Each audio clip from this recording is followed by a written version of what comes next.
हाँ, अब हम जो स्टार्ट करने जा रहे हैं बच्चों, वो अनसैचुरेटेड हाइड्रोकार्बन, बहुत ही इंपॉर्टेंट चैप्टर है और उसके अंदर भी हम एल्कीन स्टार्ट करने जा रहे हैं। एल्कीन जो स्टार्ट करने जा रहे हैं, इसके पहले मेन मेन बातें ध्यान रखिए। एल्कीन जो है इसका जनरल फार्मूला ये होता है, sp2 हाइब्रिडाइजेशन है, इसमें डबल बॉन्ड है और sp3 का बॉन्ड एंगल सब बच्चे जानते हैं। और शेप कैसी होती है इसकी, प्लेनर। इसमें एक सिग्मा एक पाई बॉन्ड है। इस पाई बॉन्ड की वजह से कौन सा रिएक्शन देते हैं, एडिशन। तो पहले इसकी जनरल स्टडी आपको मालूम होनी चाहिए, है ना। तो ये मेन मेन बातें इसके बारे में ध्यान रखिए। अब देखो, जो एल्कीन हम पढ़ रहे हैं, इसकी प्रिपरेशन जो है ये बहुत ही इंपॉर्टेंट है। फर्स्ट,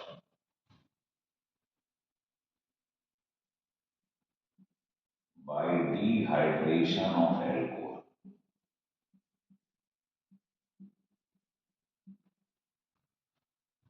ये सबसे इंपॉर्टेंट प्रिपरेशन है और इस पर ही बहुत सारे क्वेश्चन बनते हैं जो प्रीवियस ईयर में बोर्ड में कंपटीशन में आए हुए, वो बताएंगे आपको समझिए। तो डिहाइड्रेशन में ये है कि जो डिहाइड्रेटिंग एजेंट होते हैं,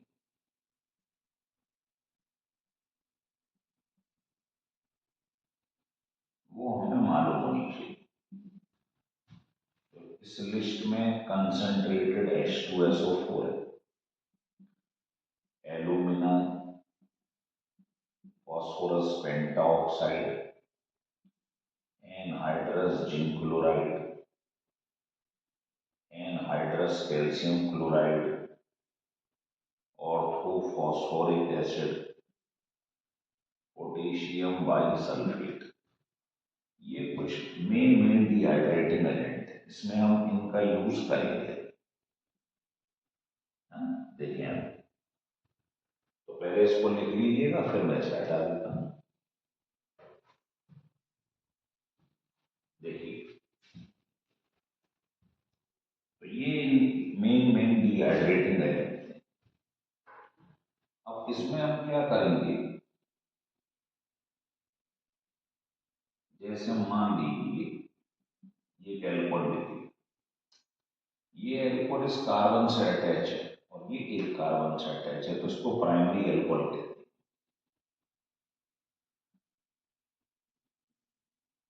ये कार्बन दो से अटैच है, सेकेंडरी, तो ये सेकेंडरी एल्कोहल।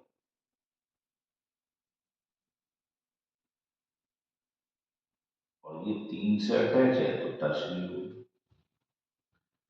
अब हमने क्या करा, इसका कंसंट्रेटेड H2SO4 पे रिएक्शन करवा दिया, तो ये 160 से 170 डिग्री सेंटीग्रेड पर होता है। अच्छा, अगर आपने ले लिया ऑर्थोफॉस्फोरिक एसिड, टेम्परेचर,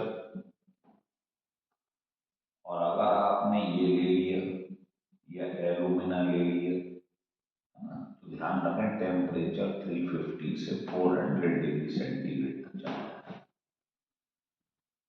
तो अलग अलग रिएजेंट लेने पर टेम्परेचर अलग अलग होता है।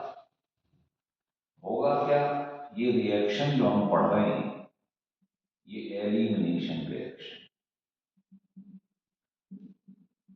और वो भी कौन सा, E1 रिएक्शन। ये क्यों है, ये आपको मैकेनिज्म में बता देंगे। तो कैसे होता है डिहाइड्रेशन को देखेंगे। ये देखिए, ग्रुप के बगल वाला कार्बन जो होता है इसको बोलते हैं अल्फा कार्बन, और उसके बगल में बीटा।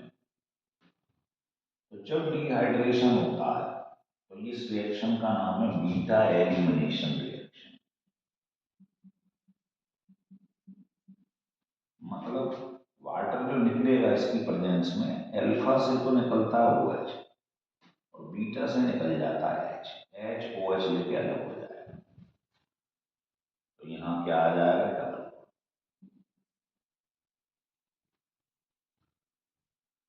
ऐसे इसमें देखेंगे आप कि ग्रुप के बगल वाला कार्बन क्या है, अल्फा, उसके बगल में किसी को भी ले लो, बीटा।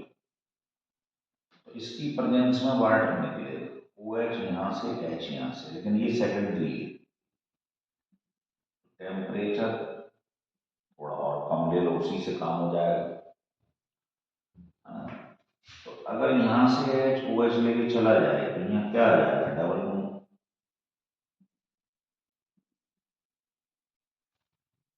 और इसमें ग्रुप के बगल में अल्फा और ये बीटा, तो यहाँ से एच और ओ एच निकला, ये काम बहुत कम टेम्परेचर पे हो जाता है, इसलिए टर्शरी एल्कोहल ये रिएक्शन बहुत जल्दी देती है।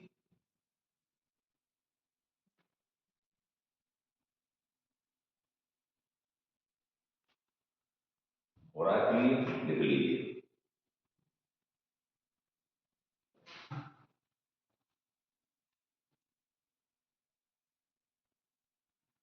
अब देखिएगा, तो मेन बात ये ध्यान रखिए, ये रिएक्शन बीटा एलिमिनेशन है।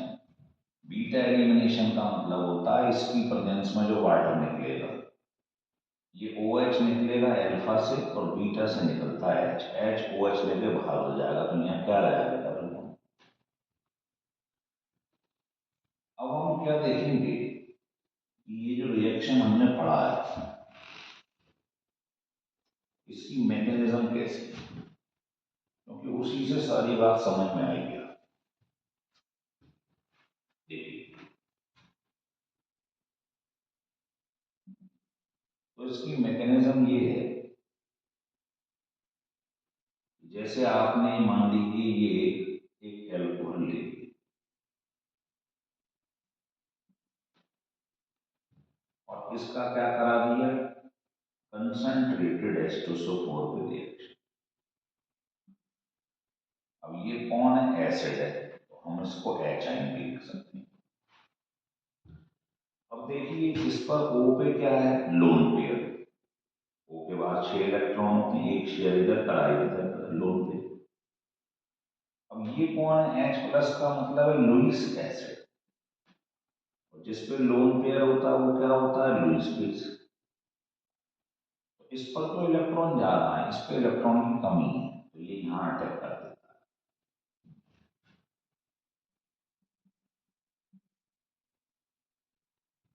है ना। तो जैसे ही यहाँ अटैक करेगा तो ये बन जाएगा, तो एल्कोहल में प्रोटॉन जो था वो ऐड हो गया, तो इसको बोलते हैं प्रोटोनेटेड है।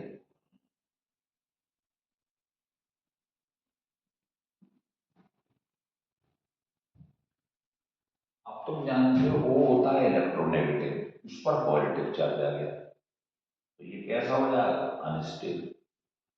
अब अनस्टेबल होगा तो फिर कर जाएगा,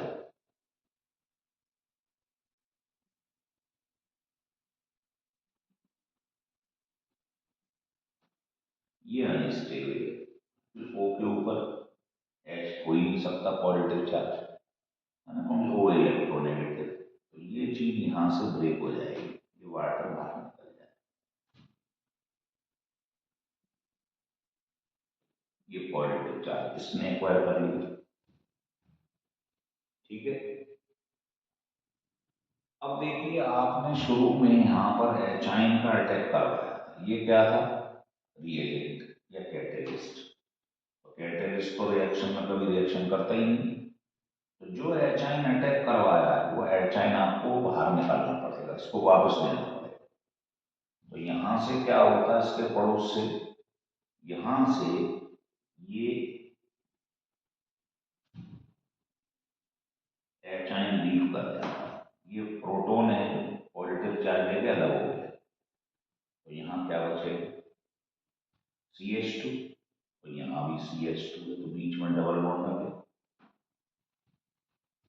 तो ये जो स्टेप आप देख रहे थे, ये वाला, ये जो प्रोटोन ये बना हुआ है, ये होता है RDS, स्लो स्टेप होता है। तो आपने इस स्टेप में देखा एक ही रिएक्टेंट यूज हो रहा है ना। तो अगर आप इसका रेट लिखेंगे तो किस पे डिपेंड कर रहा है, वो केवल इस एल्कोहल पे डिपेंड कर रहा है जो कि प्रोटोनेट, या एल्कोहल भी लिख सकते हैं। ये क्या आ रहा है, इस पे 1 आ रहा है, इसका मतलब ये रिएक्शन कैसा है, E1 reaction, unimolecular elimination reaction. तो अगर एल्कोहल की कंसंट्रेशन को बढ़ाएगा तो रेट की रिएक्शन का इंक्रीज हो जाएगा, लेकिन इसमें कहीं H2SO4 की कंसंट्रेशन आ रही है, नहीं आ रही। तो अगर इसकी कंसंट्रेशन बढ़ाए या घटाए तो उस पर रेट का कोई इफेक्ट नहीं पड़ेगा। देखिए, तो ये आपने इसकी मैकेनिज्म देखी, फिर एक बार समझ लें। सबसे पहले एल्कोहल का रिएक्शन कराया इस पर, तो बेटा इसका मतलब ये एसिड है, तो इसको आप HN भी लिख सकते हैं। तो जानते हैं जिनमें इलेक्ट्रॉन की कमी होती है वो लुईस एसिड होती है। और इस पर क्या है, लोन पेयर, इसका नाम देखिए लुईस बेस है। इस पर इलेक्ट्रॉन डेंसिटी ज़्यादा है तो ये यहाँ अटैक कर देगा। जब ये HN यहाँ अटैक कर देगा, जुड़ जाएगा, तो ये बन जाएगा प्रोटोनेटेड एल्कोहल, क्योंकि इसमें प्रोटॉन अटैक कर चुका है एल्कोहल। अब ये जो बना हुआ है वो होता है इलेक्ट्रोनेगेटिव, लेकिन उसके ऊपर पॉजिटिव चार्ज हो गया तो वो तो अनस्टेबल हो जाएगा। तो नेक्स्ट स्टेप में क्या होता है, ये वाटर निकल गया बाहर, और यही स्टेप ध्यान रखना है, ये रेट डिटरमिनिंग स्टेप होता है, मतलब स्लो स्टेप होता है। तो रेट केवल इसकी कंसंट्रेशन पे डिपेंड करता है। अब क्योंकि रिएक्टेंट इसमें एक ही इस स्टेप में, तो इसलिए ये E1 रिएक्शन है, यूनिमोलिकुलर है। तो आपने एक चीज देखी, इस रिएक्शन के अंदर ये क्या बन रहा है, कार्बोकैटायन, कार्बन पे पॉजिटिव चार्ज है, ये इंटरमीडिएट। और जिसमें कार्बोकैटायन इंटरमीडिएट होता है उसके अंदर रीअरेंजमेंट की पॉसिबिलिटीज होती है ना। तो हमने SN1 में भी पढ़ाया था आपको ये। तो ध्यान रखिए इसका ऑर्डर जो होता है रीअरेंजमेंट का कार्बोकैटायन का, वो ये होता है। अब इसे लगा के हम आपको दिखाएंगे, लिख दीजिए।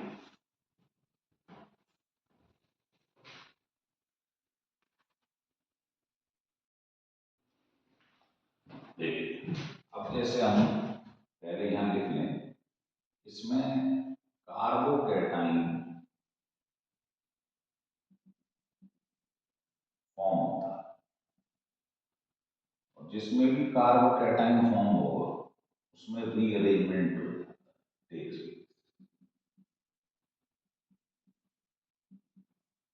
और रीअरेंजमेंट में कार्बोकैटायन का ऑर्डर हमें मालूम ही है क्या होता है, ये है ऑर्डर ऑफ स्टेबिलिटी।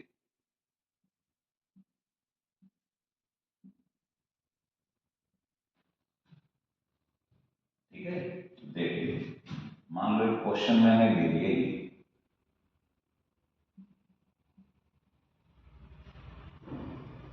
ये लिखो, और मान लीजिए एल्कोहल जो है वो ये लिखा हुआ है, टर्शियरी एल्कोहल। एक लिखा हुआ है यहां पर इस तरीके से, मान लो एलाइल एल्कोहल। अब वो पूछ रहा है इन तीनों में से जो डिहाइड्रेशन है वो बताओ किसका तेज होगा। तो डिहाइड्रेशन देखने का सबसे सरल तरीका है कि ये जो OH है ना, इसको आप बाहर निकाल दीजिए, OH को बाहर निकाल दीजिए।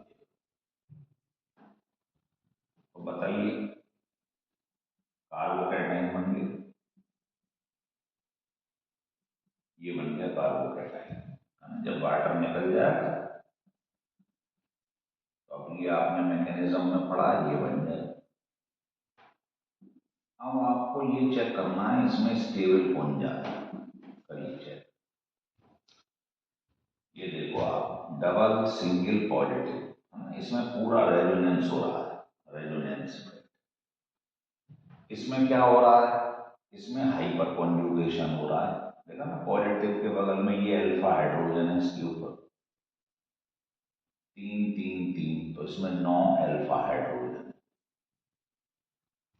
और इसके अंदर पाई बॉन्ड सिग्मा पॉजिटिव, ये क्या कहलाता है, कॉन्जुगेशन। तो इसमें कॉन्जुगेशन हो रहा मतलब रेजोनेंस इफेक्ट हो रहा है, और इसमें हाइपर कॉन्जुगेशन हो रहा होगा जबरदस्त। तो नंबर 1 पे कौन आ जाता है, ये। सेकंड पे इसमें रेजोनेंस हो रहा है, और बहुत जबरदस्त हो रहा है। इसमें भी रहा है, लेकिन इसमें बहुत ज़्यादा हाइपर वो है, क्या कहते हैं, रेजोनेंस इफेक्ट हो रहा है। इसका मतलब ये है कि इसका जो ऑर्डर होगा, पहला ये, दूसरा ये और लास्ट में ये है। तो हमको ये देखना होता है जब भी डिहाइड्रेशन हो तो उसमें से OH निकाल दो, बाकी क्या रह जाता है पीछे, पॉजिटिव। तो उसमें आपको स्टेबिलिटी देखनी आनी चाहिए। जैसे एक क्वेश्चन और देख सकते हैं, मान लीजिए आपके पास ये लिखा हुआ है और एक ये लिखा है। अब कोई पूछे इसमें से बताओ डिहाइड्रेशन किसका तेज हो, तो आप क्या करना, इसमें से OH निकाल लेना, तो पीछे क्या रह जाएगा, पॉजिटिव। अब बताइए पॉजिटिव के बगल वाला क्या कहलाता है, अल्फा कार्बन, अल्फा कार्बन। तो इसमें 3 और 3 6 अल्फा हाइड्रोजन, और इसमें पॉजिटिव के बगल में 3 अल्फा हाइड्रोजन। जिसमें अल्फा हाइड्रोजन ज्यादा होते हैं वो ज्यादा स्टेबल है, तो ये कार्बोकेटाइन ज्यादा स्टेबल है, इसका मतलब ये ज्यादा बनेगा। तो आपका आंसर ये होगा, इसका रेट ज्यादा होगा इससे। लेकिन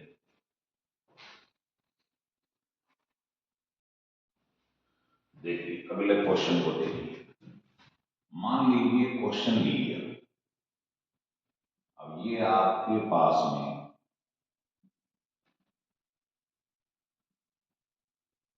एक एल्कोहल लिखा हुआ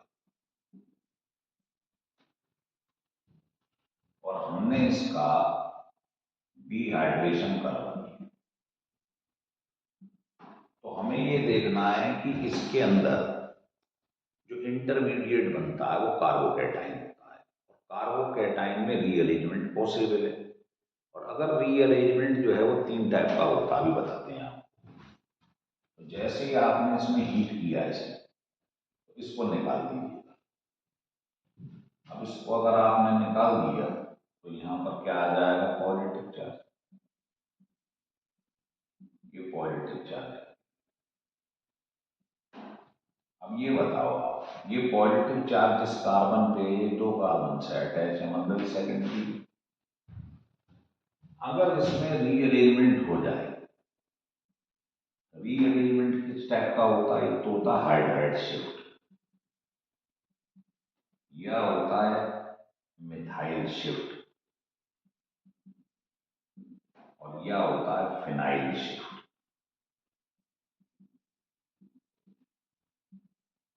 तो अगर आप ये देखो, ये सेकेंडरी और इसके बगल वाले से, और ध्यान ये रखना इसके अंदर जो ऑर्डर होता है वो सबसे पहले हाइड्राइड शिफ्ट आता है। मतलब अगर हाइड्रोजन और मिथाइल दोनों दिखाई दे जाए तो हाइड्राइड को प्रेफरेंस दिया जाता है। तो होगा क्या, इस पर जो H लगा हुआ, अगर वो इधर शिफ्ट कर जाए बगल में इसके, और पॉजिटिव चार्ज इधर आ जाए, तो बताओ ये टर्शरी बन जाएगा। और टर्शरी वाला आपको ऑर्डर मालूम है, ये सबसे ज्यादा कार्बोकेटाइन स्टेबल। तो ये सेकेंडरी है। अब क्या होगा कि यहां से शिफ्टिंग हो जाएगी H की, तो क्या दिखाई देगा, है ना, इसको यहाँ ले आइए, पॉजिटिव चार्ज इधर ले आइए, इसको बोलते हैं रीअरेंजमेंट। बताइए, अब ये H जो है वो इधर आ गया, हाइड्राइड शिफ्ट, पॉजिटिव चार्ज इसने एक्वायर कर दिया क्योंकि इस पे इलेक्ट्रॉन की कमी हो गई। तो ये कार्बन 3 से जुड़ा है, टर्शरी कार्बोकेटाइन। कहने का मतलब ये वाला चीज ज्यादा स्टेबल है इसके मुकाबले। समझ में आ रहा है? तो इसका जब डिहाइड्रेशन होगा तो पॉजिटिव चार्ज यहाँ पर आ जाएगा, ये ध्यान रखिए, क्योंकि ये ज्यादा स्टेबल है इससे। हाँ, तो एल्कोहल का जो डिहाइड्रेशन हो रहा है, ये कौन सा रिएक्शन है, आपको बता दिया मैंने, E1 रिएक्शन। दूसरा, इसमें रीअरेंजमेंट होता है, रीअरेंजमेंट 3 टाइप का। क्यों हो रहा है, क्योंकि जो इंटरमीडिएट है वो है कार्बोकेटाइन। ये ध्यान रखना विशेष रूप से, और इसका ऑर्डर आपको बता ही दिया हमने क्या।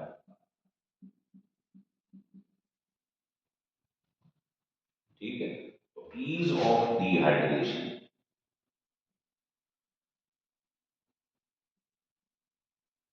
डिहाइड्रेशन का जो रेट है उसका ऑर्डर ये लिखा हुआ है।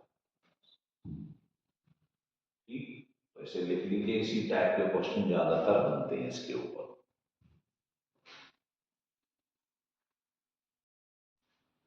आइए नेक्स्ट एग्जाम के लिए और लिखिए। अब ये हमने एग्जाम्पल ले ली।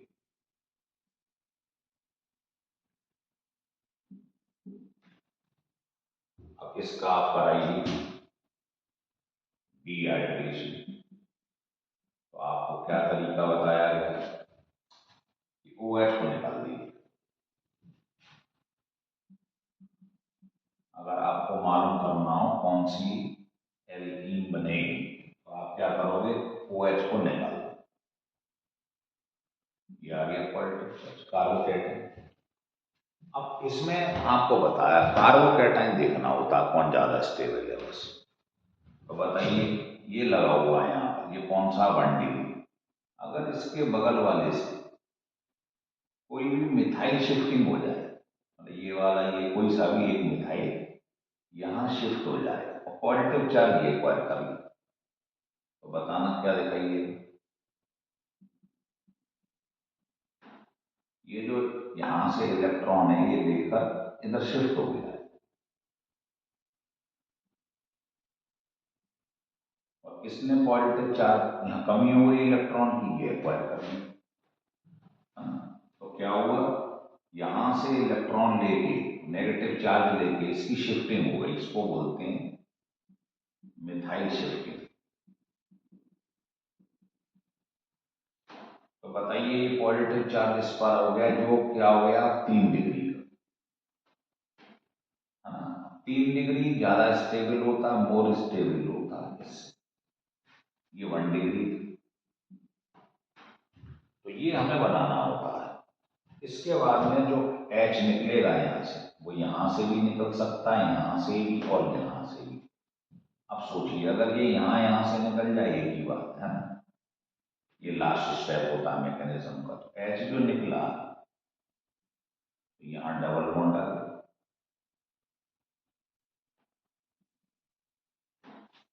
यह क्या हुआ, अगर आपने यहां से इसके बगल वाले इधर से H निकाल दिए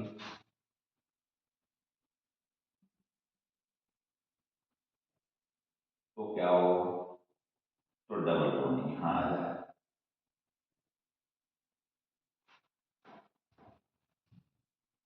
समझ में आ रहा है। तो आप ये देखिए ये जो पढ़ रहे हैं यहाँ इसमें किसकी प्रोबेबिलिटी ज्यादा बनने की, है ना। तो जिसमें अल्फा हाइड्रोजन ज्यादा है, C डबल बॉन्ड C के बाद वाला C, ये आपको देखना है alpha. C double bond C के बाद वाला C डबल बॉन्ड C के बाद, ये सब अल्फा है। तो इसमें 9 अल्फा हाइड्रोजन। इसमें C डबल बॉन्ड C के बाद वाला C या C डबल बॉन्ड C, यही तो दोनों अल्फा है, 3 और 2 5। तो जिसमें अल्फा हाइड्रोजन ज्यादा होता है वो ज्यादा है, क्योंकि ये क्या कहलाते हैं, हाइपर कॉन्जुगेटेड बॉन्ड। तो नंबर ऑफ अल्फा हाइड्रोजन मतलब hyper conjugated bond equal to, और जिसमें हाइपर कॉन्जुगेटेड ज्यादा होगा वो ज्यादा स्टेबल होता है। तो इसको समझिए ढंग से कि शिफ्टिंग किस तरीके से होती है, ये बहुत इंपॉर्टेंट है।